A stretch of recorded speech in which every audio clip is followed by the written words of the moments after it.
Hi guys, नमस्ते, जय हिंद, जय माता दी और जय भारत। तो आज बात करते हैं 7 अप्रैल की। मैं वीडियो जल्दी बना रही हूँ क्योंकि कल शायद मुझे वक्त ना लगे वीडियो बनाने का, एंड आपके पास वीडियोस टाइम पे पहुँचनी चाहिए, तो इसलिए मैं वीडियो थोड़ा एडवांस में बना रही हूँ। सो लेट्स सी 7 अप्रैल की एनर्जी जो है किस तरह की होने वाली है और 7 अप्रैल को क्या होने वाला है, कैसा रहने वाला है। So how will energies of 7 April be and what should we no do और नॉट डू। सो मैंने यहाँ पे जो टैरो लिए हैं वो गोल्डन व्हील टैरो हैं। So let's see the energies of 7 April, what should we do and what should we not do and what is going to happen. So 7 April 2022 guides angels क्या होने वाला है, क्या हमें पता होना चाहिए, क्या हमारे लिए गाइडेंस है। 7 April 2022 energies of 7th April 2022, what is going to happen, what do we need to know। 7th of April 2022। okay, so we have quite a few cards। एक कार्ड तो यहाँ पे पहले ही टर्न अराउंड हो गया है तो मैं उसको वैसे ही उठा लेती हूँ, and then I am going to pick up the rest of the cards here. Okay, so पहली एनर्जी जो है वो एस ऑफ व्हील्स की है। S of wheels S of pentacle होता है। अगर आप देखें तो बहुत स्ट्रांग बुल एनर्जी है और उस बुल के बिल्कुल नेक के नीचे पेंटिकल है जिसपे सन बना हुआ है, और वो बुल जो है वो लगभग अपनी पूंछ से उसको हवा दे रहा है या उसको साफ कर रहा है या उसको पकड़ के बैठा हुआ है। The energy of believing in your self, एक तरह से अपनी एबिलिटीज को समझने की, अपनी एबिलिटीज को प्रोटेक्ट करने की, अपने आप को प्रोटेक्ट करने की, अपने आप को स्ट्रांग करने की, और जो भी आपके लिए जरूरी है, जो भी आपकी एनर्जी के साथ रिलेट करता है, जो भी आपकी स्ट्रेंथ है, उसको ब्यूटिफुली पावरफुली यूज करने की। तो सबसे पहले तो मुझे लगता है 7 अप्रैल हो सके तो अपनी ट्रुथ को, अपने एनर्जी को, अपने रियल सेल्फ को, अपने हार्ट को, आपकी एक्चुअल एबिलिटीज को, उनको समझिए, अपनी आंखें खोलिए, आंखें खोल के चीजों को ध्यान से देखिए। और डेफिनेटली अगर आप अपने आप को, अपनी एनर्जी को समझेंगे और उसको बैलेंस करेंगे और प्रोटेक्ट करेंगे तो आपको अपने आप में एक नया चेंज, एक नया बदलाव दिखाई देगा। अगर आप यहाँ पे देखें तो यहाँ पे इसके जो लेफ्ट साइड है, मतलब मेरी राइट साइड, बट कार्ड की जो लेफ्ट साइड है वो एक्चुअली लेफ्ट साइड आपकी इनर सेल्फ होती है, आपकी अवेकनिंग या आपकी सोल होती है। वहां पे आपको 1 2 3 4 5 6 पॉइंट्स जो है दिखाई देंगे, और जो राइट साइड है वहां पे आपको 3 पॉइंट्स, एक सेंटर है, तो ऐसे यहाँ पे 5 हैं जो 6 बना देते हैं, यहाँ पे 2 हैं जो 3 बना देते हैं। सो मुझे लगता है कि अपनी इनर एबिलिटीज पे ज्यादा फोकस कीजिए, अपनी इनर सेल्फ पे ज्यादा फोकस कीजिए, अपने इमोशंस पे ज्यादा फोकस कीजिए, अपनी इंट्यूशन पे ज्यादा फोकस कीजिए। 7th की एनर्जी जो है इंट्यूशन की, इनर एबिलिटी की, आपके इनर सेल्फ की होने वाली है। यहाँ पे किंग ऑफ कप्स है, बहुत आराम से बैठा है, पैर पे पैर फोल्ड करके, विच मीन्स उसको कहीं नहीं जाना है, कोई जल्दबाजी नहीं है, और हाथ में एक कप है और सामने देख रहा है। अब उस कप में क्या है ये किंग ऑफ कप्स ही जानता है, लेकिन वो एक तरह से कंप्लीटली बैलेंस और एक तरह से काम के एनर्जी में है। जब आप ऐसे बैठते हो इसका मतलब है कि आप बिल्कुल कंफर्टेबल हो, आपको कहीं नहीं जाना है, आप अपने कंफर्ट जोन में एक तरह से कंप्लीटली बैठे हुए हो, उस तरह की एनर्जी है।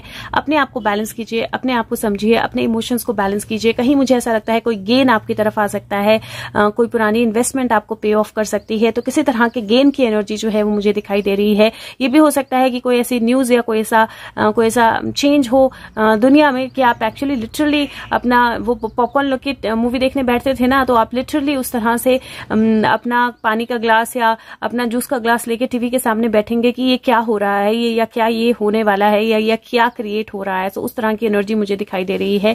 और 5+1 भी 6 होता है, तो अगेन 6 की एनर्जी जो है वो बहुत स्ट्रांग दिखाई दे रही है। 6 की एनर्जी विक्ट्री की एनर्जी होती है। नेक्स्ट कार्ड जो है जजमेंट का कार्ड है। Again a very beautiful card. यहाँ पे एक एंजल है जो डांस कर रही है, आपको उसके विंग्स दिखाई देंगे पूरी तरह फैले हुए, और वो कंप्लीटली फुल एनर्जी में है, और क्योंकि वो डांस कर रही है तो जो फेदर्स हैं वो नीचे गिर भी रहे हैं। जजमेंट की एनर्जी रिन्यूअल की एनर्जी होती है, dance of renewal if I call it, तो भी वो गलत नहीं होगा। और ऐसे लग रहा है जैसे वो पानी की लहरों पे डांस कर रही है, तो और पानी की लहरों पे खड़े होना एक्चुअली ह्यूमनली इम्पॉसिबल है, बट वो एंजल है तो मुझे ऐसा लगता है कि रीबर्थ की एनर्जी, रिक्रिएशन की एनर्जी, कुछ डिसीजंस, कुछ जजमेंट्स, कुछ बहुत बड़े स्टेप्स जो है उनकी एनर्जी मुझे 7th की एनर्जी में दिखाई दे रही है। और यहाँ पे अगर आप देखेंगे 7 ऑफ वॉन्ड्स, तो वो विक्ट्री लेकर, अपनी वॉन्ट को लेकर खड़ा है और वो पावरफुल है, वो विक्टोरियस है, क्योंकि उसने इन वुल्फ्स को भगा दिया है। अब इन वुल्फ्स में से एक जो है वो कंप्लीटली शांत हो गया है, एक अभी भी थोड़ा सा गुस्से में है और एक बहुत गुस्से में है, लेकिन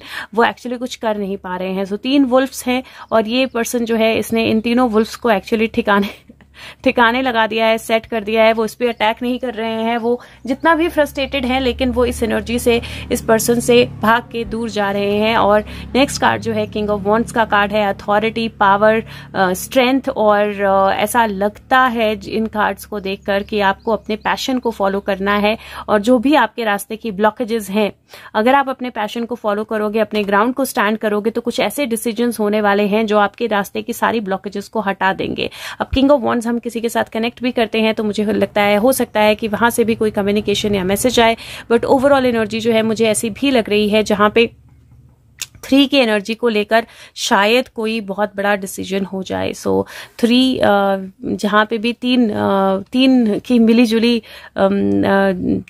हुकूमत चल रही है, वहां पे शायद वो कुछ डिसीजन हो जाए, उसकी पॉसिबिलिटी मुझे बहुत स्ट्रांग दिखाई दे रही है on 7th of April. At least कुछ ऐसा तो डेफिनेटली दिखाई दे रहा है जिसकी वजह से जो हलचल है, जो डर है, जो फ्रस्ट्रेशन है, वो बहुत ज्यादा बिल्डअप हो जाएगी। आपकी नॉर्मल लाइफ के लिए मैं बोलूंगी कि अपना एक तरह से बैठिए और देखिए कि क्या हो रहा है। पुरानी गलतियां नहीं दोहरानी है, कोई भी डिसीजन लेना है तो बहुत सोच समझ के लेना है। इन्वेस्टमेंट पुरानी फ्रूटफुल हो सकती है, लेकिन नए इन्वेस्टमेंट से पहले पुरानी इन्वेस्टमेंट के वक्त की जो लर्निंग है उनको साथ में लेना है। अपनी नेगेटिविटी को कंप्लीटली टेम डाउन करना है और अपनी स्ट्रेंथ पे, अपने पैशन पे भरोसा करना है और रेडी रहना है आगे बढ़ने के लिए, क्योंकि किंग ऑफ वॉन्ड्स जो है वो रेडी है, आगे उठने वाला है ऑलमोस्ट अपने सिंहासन से। तो एक्शन की एनर्जी जो है बहुत इंपॉर्टेंट रहेगी। नंबर वाइज अगर मैं बात करूं तो ये 6 की एनर्जी है, ये 2 है तो 8 बन जाता है। 7 और 8 6 की एनर्जी फिर से बनती है, 5 6 11 की एनर्जी बनती है। तो अगेन एनर्जीज बहुत पावरफुल है और रिपीटेटिव एनर्जीज हैं। एक और कार्ड निकाल लेते हैं जस्ट एज अ क्लैरिफायर, और that sums up the energies completely. So okay, so we have 2 cards दो जो sum up करते हैं इस एनर्जी को। पहला कार्ड जो है 4 of swords का है। If you see this person is actually resting, तो वो उसके चारों तरफ swords है, which means एक सेफ्टी सर्कल है और उस सेफ्टी सर्कल के अंदर ये पर्सन जो है ये रेस्ट कर रहा है, यही पर्सन लेटा हुआ है, एक लेग आपको फोल्ड दिखाई देगी और that means just to show that this person is not dead, right. वो जिंदा है, उसकी एक टांग फोल्ड है और वो रेस्ट कर रहा है अपने हाथ पे हाथ रख के, लेकिन वो अपनी एनर्जीज को रिन्यू कर रहा है। Renew your energies, why? Because the renewal is needed. अपनी एनर्जीज को रिन्यू कीजिए, क्योंकि सफेद दाढ़ी वाले बाबा जी कह रहे हैं कि रिन्यूअल की जरूरत है। एक नया गेटवे ओपन हो रहा है, एक नया पोर्टल ओपन हो रहा है जो अब तक छुपा हुआ था और वो सामने आने वाला है या वो सामने आ रहा है। और आप उसको कैसे समझोगे? ह्यूमन बॉडी, ह्यूमन एनर्जीज और ह्यूमन आइज से नहीं समझोगे, इंट्यूशन से समझोगे। तो दैट इज वाई अपने इंट्यूशन के साथ कंप्लीटली कनेक्ट करें, क्योंकि कहीं वो रिलैक्सेशन की एनर्जी, कहीं वो इंट्यूशन की एनर्जी, कहीं वो मेडिटेशन की एनर्जी बहुत स्ट्रांगली हेल्प करने वाली है। हेल्थ की बात करूं तो जैसा मैं रोज बोलती हूँ कि पानी, वाटर इनटेक का खूब ध्यान रखें, क्योंकि वो बहुत ज्यादा जरूरी है। दूसरा, थोड़ा रेस्ट जरूरी होगा तो थोड़ा सा आराम जरूर करें। इमोशनली अपने आप को बैलेंस रखें और मेडिटेट जरूर करें। करियर की बात करूँ तो कोई इन्वेस्टमेंट या कोई अपॉर्चुनिटी जो है वो आपकी तरफ आ सकती है। सोच समझ के डिसीजन लें, आराम से बैठ के डिसीजन लें, लेकिन जब आप डिसीजन ले लें तो फिर अपने ग्राउंड को स्टैंड करें और एक्शन की एनर्जी में आ जाएं। और कोई हिडन ब्लेसिंग आपकी तरफ आ सकती है, कोई बड़ा डिसीजन आपको लेना हो सकता है, किसी तरह के कोई लोग आपके संपर्क में आ सकते हैं, या people might connect with you who might be useful in long run. तो कुछ आपके संपर्क में ऐसे लोग आ सकते हैं जो आपके लिए बेहतर होने वाले हैं, बेहतरीन होने वाले हैं। अपने इमोशंस को बैलेंस करके अगर अपने आप को ध्यान की एनर्जी में, इंट्यूशन की एनर्जी में अगर आप लगाकर सुनेंगे और ध्यान देंगे तो आपको एक नई बिगिनिंग अपने लिए होती हुई दिखाई देगी। कार्ड्स बहुत पावरफुल हैं, बहुत ब्यूटीफुल हैं। 4+5 9 का कार्ड आया है। पहले 11 की एनर्जी थी, तो अगर 11 की एनर्जी में 9 9+2 करें तो फिर से 11 की एनर्जी होती है। Divine energies are flowing very very beautifully well, बहुत ब्यूटीफुली डिवाइन एनर्जीज फ्लो कर रही हैं। और थोड़ा रिलैक्सेशन, थोड़ा बैलेंस, अपने इमोशंस का, अपने ग्राउंड को स्टैंड करना, एक्शन के लिए रेडी रहना, लेकिन अपनी इंटरनल एनर्जी से कंप्लीटली कनेक्टेड रहना, क्योंकि आपको पता होना चाहिए कि क्या नया ओपन हो रहा है और आपको किस तरफ जाना है। दैट डिवाइन कनेक्ट बहुत जरूरी होने वाला है और आपको बहुत हेल्प करने वाला है।